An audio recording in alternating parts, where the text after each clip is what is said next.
মুরিদরে চিনবে না, মুরিদ পীর সাহেবরে চিনবে না, দলের কর্মী তার নেতারে চিনবে না, নেতা তার কর্মীরে চিনবে না, বন্ধু বন্ধুরে দেখে পালাবে। এই কঠিন মুহূর্তে সূর্যটা মাথার কাছে চলে আসবে, জমিনটা তামার জমিন হবে। আজকের জমিনের মতো নয়।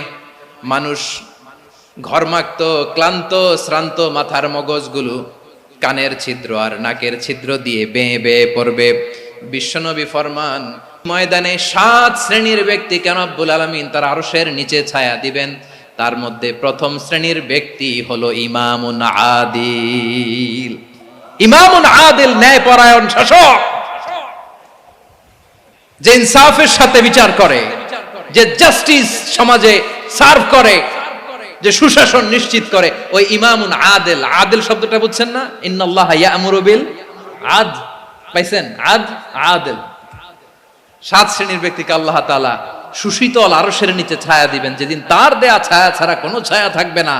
এর প্রথম হচ্ছে ইমামুন আদিল, ন্যায়পরায়ণ শাসক। চিল্লায় বলেন সুবহানাল্লাহ।